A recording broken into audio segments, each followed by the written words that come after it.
예수님은 갈릴리 전역을 돌아다니면서 이미 셀 수 없이 많은 치유와 구원의 역사를 일으키셨습니다. 더러운 귀신들은 예수님을 보는 순간 그 앞에 엎드려 당신은 하나님의 아들이니이다 라고 부르짖었습니다. 수많은 사람들이 이미 예수님이 병을 고치고 사람들을 구원하시는 것을 목격했습니다. 그분의 능력이 하나님께로부터 비롯했음을 의심할 근거는 어디에도 없었습니다. 심지어 귀신들도 쫓겨나가면서 예수님이 하나님의 아들이시라고 증언했습니다.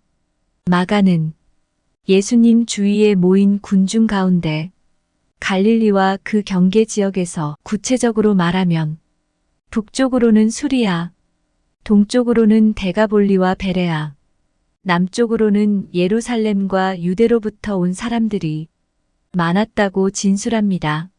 마태는 이렇게 말하고 있습니다.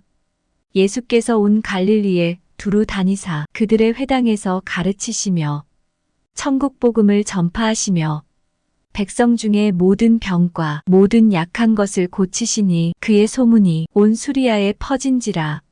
사람들이 모든 앓는 자, 곧 각종 병에 걸려서 고통당하는 자, 귀신 들린 자, 간질하는 자, 중풍병자들을 데려오니 그들을 고치시더라. 갈릴리와 데가볼리와 예루살렘과 유대와 요단강 건너편에서 수많은 무리가 따르니라. 예수님의 놀라운 기적들은 많은 사람이 그분을 따르는 주된 이유였습니다. 예수님의 기적은 한쪽 구석에서 드물게 일어나지 않았습니다. 예수님이 고친 질병들은 오늘날의 거짓 치유자들이 종종 전문가 행세를 하는 애매하고 불분명한 질병과는 전혀 달랐습니다. 예수님의 능력을 직접 목격한 증인들이 많았습니다. 예수님을 가까이 따랐던 사람들에게는 극적인 치유를 비롯한 많은 기적이 일상적인 일처럼 되었습니다. 그러나 예수님의 치유 사역과 관련해 가장 두드러진 현상은 종교 지도자들의 반응이었습니다. 마가는 그들 가운데 예루살렘에서 내려온 서기관들이 포함되어 있었다고 증언합니다. 그들은 평범한 바리새인들이 아니라 이스라엘의 지도적인 신학자들이자 제사장 신분의 귀족들이었습니다. 그들은 예수님의 결함을 찾기 위해 예루살렘에서 갈릴리까지 나흘이나 걸리는 여행길을 마다하지 않았습니다. 마태복음 12장 14절에 따르면 그들은 이미 은밀히 예수님을 죽이기로 모의한 상태였습니다. 이것은 예수님을 십자가의 죽음으로 몰고 갈 음모의 첫 시작이었습니다. 많은 목격자가 보는 앞에서 비참하게 귀신 들린 사람이 즉시 치유된 사건은 바리새인들의 전략에 큰 장애를 초래했습니다. 사람들은 온통 놀라움과 기이함에 사로잡혀 큰 소리로 의인은 다윗의 자손이 아니냐 라고 말했습니다. 군중은 심지어 예수님을 억지로 왕으로 모시려는 단계까지 나아갔습니다. 바리새인들은 그 말을 듣자마자 이가 귀신의 왕 바알세불을 힘입지 않고는 귀신을 쫓아내지 못하느니라 라고 신속히 대응했습니다. 모든 것이 변하는 순간이었습니다. 마태복음 12장을 보면 이 일이 있은 후에 즉시 용서받지 못할 죄를 경고하는 짧은 언급이 있음을 알 수 있습니다. 또 누구든지 말로 인자를 거역하면 사하심을 얻되 누구든지 말로 성령을 거역하면 이 세상과 오는 세상에서도 사하심을 얻지 못하리라. 용서받을 수 없는 죄. 예수님의 말씀은 항상 주의 깊게 읽어야 합니다. 예수님은 성령의 이름을 망령되이 일컫는 죄는 무조건 용서받지 못한다고 말씀하지도 않았고 우리가 우연히 또는 부지 중에 그런 말을 발설해 영원히 하나님의 은혜를 받지 못하는 일이 발생하지 않도록 우리가 두려워해야 할 용서받지 못할 죄를 뭉뚱그려 정의한 목록을 제시하지도 않으셨습니다. 예수님은 단지 사람에 대한 모든 죄와 모독은 사하심을 얻되 성령을 모독하는 것은 사하심을 얻지 못하겠골 말씀하셨습니다. 예수님은 용서받을 수 없는 신성 모독이라는 이 한 가지 예외적인 행위에 대해 엄숙히 경고하기에 앞서 일부러 용서받을 수 있는 죄와 신성 모독을 포괄적으로 언급하는 말씀을 먼저 꺼내셨습니다. 물론 예수님은 회개와 믿음과 상관없이 어떤 죄든 자동적으로 용서받을 수 있다고 말씀하지 않으셨습니다. 죄인이 회개하고 믿지 않는 한 죄는 무엇이든 정죄당할 수밖에 없다. 믿지 아니하는 자는 하나님의 독생자의 이름을 믿지 아니함으로 벌써 심판을 받은 것이니라. 그러나 죄를 사랑하는 마음을 버리고 그리스도를 구주로 영접하는 죄인은 누구나 온전히 용서받을 수 있습니다. 그런 경우에는 아무리 사악한 죄도 깨끗이 용서됩니다. 만일 우리가 우리 죄를 자백하면 그는 미쁘시고 의로우사 우리 죄를 사하시며 우리를 모든 불의에서 깨끗하게 하실 것이요. 하나님 앞에서 죄를 인정하기만 하면 아무리 가증스런 죄나 신성 모독도 그리스도의 속죄의 피에 의해 깨끗하게 씻어집니다. 예수님도 친히 내가 진실로 진실로 너희에게 이르노니 내 말을 듣고 또 나 보내신 이를 믿는 자는 영생을 얻었고 심판에 이르지 아니하나니 사망에서 생명으로 옮겼느니라 약속하셨습니다. 그러나 한 가지 특별한 죄는 영원히 용서받을 수 없습니다. 용서받을 수 없는 죄에 대한 예수님의 말씀을 자세히 살펴보면 고의적으로 신성 모독을 일삼는 악의적인 죄를 가리킴을 알 수 있습니다. 그것은 성령을 모독하는 죄다. 여기에서 정관사가 사용된 것이 매우 중요합니다.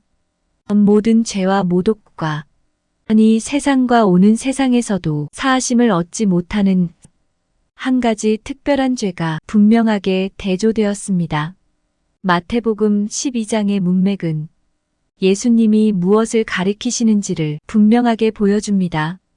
그것은 교만하고 위선적인 종교 지도자들이 저지른 신성 모독이었습니다. 바리새인들은 자신들의 계략을 믿지 못했습니다. 사실 믿을 수가 없었습니다. 왜냐하면 권능과 영광을 밝히 그리스도 앞에 서 있었기 때문입니다. 그들은 감히 그분의 기적을 부인하지 못했습니다.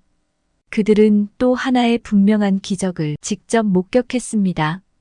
그들은 예수님에 관한 모든 사실을 알고 있었지만 그분을 거부했을 뿐 아니라 다른 사람들까지 그분을 따르지 못하게 적극적으로 방해했습니다.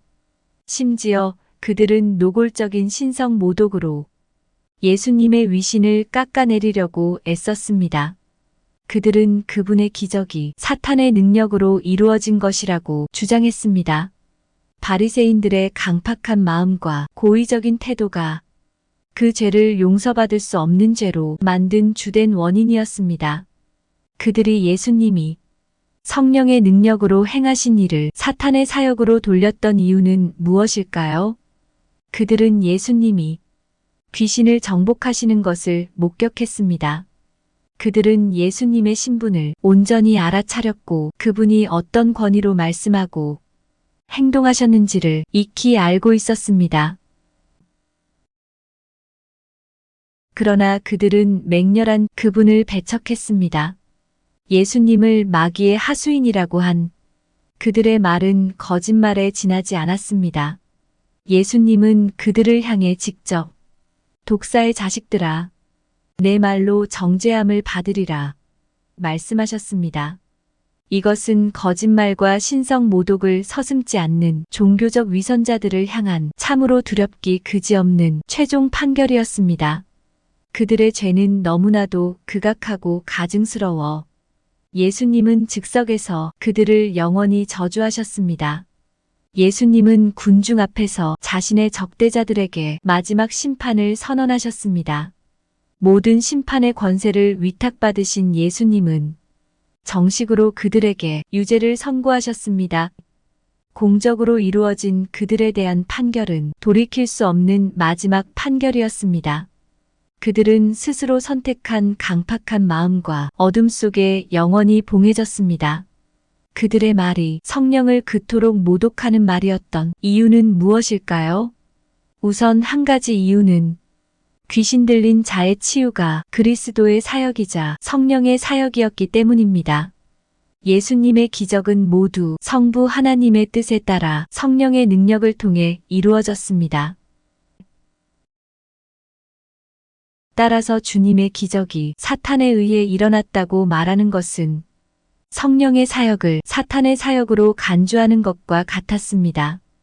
더욱이 바리새인들은 다른 사람들보다 더 많이 알고 있었기 때문에 그들의 가증스런 모독은 하나님의 성령을 악의적이고 고의적이고 직접적으로 모욕하는 결과를 낳았습니다.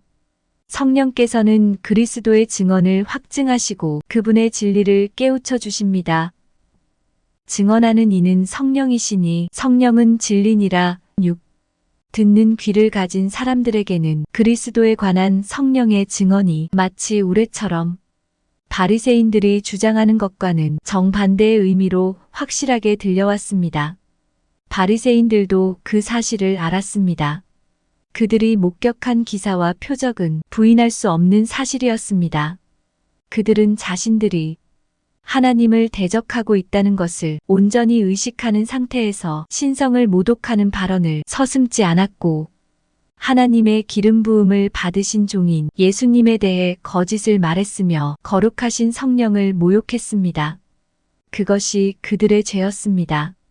그들에게는 이 세상과 오는 세상에서도 더 이상 희망이 없었습니다. 그들은 고의로 눈을 감고 귀를 막아 진리를 거부했습니다. 그들은 진리에 대한 가장 강력한 증언을 거부하고 그 대신 거짓을 선택했습니다. 이 일이 있은 후부터 예수님은 공적으로 가르치실 때 비유를 사용해 일부러 그들에게 진리를 감추셨습니다. 그날 저물 때에 제자들에게 이르시되 우리가 저편으로 건너가자 하시니 라는 말씀은 같은 날에 일어난 일을 언급합니다. 그날 저녁에 예수님이 갈릴리 바다의 폭풍우를 잠잠케 하신 사건이 일어났습니다. 그러고 나서 예수님의 일행은 바다 건너편에 이르렀다. 예수님은 그곳에서 무덤들 사이에서 거처하던 귀신 들린 자 2사람을 고쳐주셨습니다. 쫓겨난 귀신들은 돼지떼에게로 들어갔고 그 순간 돼지들은 바다로 뛰어들어 모두 익사했습니다. 그날의 대부분은 군중을 가르치는 일에 할애되었습니다. 예수님은 바로 그날부터 비유로 가르치기 시작하셨습니다. 마태복음 13장 3절은 예수님이 비유로 가르치기 시작하셨다고 소개하고 그 첫 번째로 씨 뿌리는 자의 비유를 기록했습니다. 예수님은 이 비유를 가르치고 나서 제자들에게만 그 의미를 설명하셨습니다. 마태복음 13장은 하늘나라에 관한 중요한 비유를 몇 가지 기록합니다. 그런 다음에는 마가복음 4장 33절로 34절과 마찬가지로 예수께서 이 모든 것을 무리에게 비유로 말씀하시고 비유가 아니면 아무것도 말씀하지 아니하셨으니 이는 선지자를 통하여 말씀하신 바 내가 입을 열어 비유로 말하고 창세부터 감추인 것들을 드러내리라 함을 이루려 하심이라 말씀이 덧붙여졌습니다. 그리스도의 원수들은 고의로 진리를 거부했기 때문에 예수님이 가르치시는 명백한 진리를 들을 수 있는 특권을 상실했습니다. 이것이 바로 그러므로 너희가 어떻게 들을까 스스로 삼가라. 누구든지 있는 자는 받겠고 없는 자는 그 있는 줄로 아는 것까지도 빼앗기리라 라는 예수님의 말씀에 담겨 있는 의미였습니다.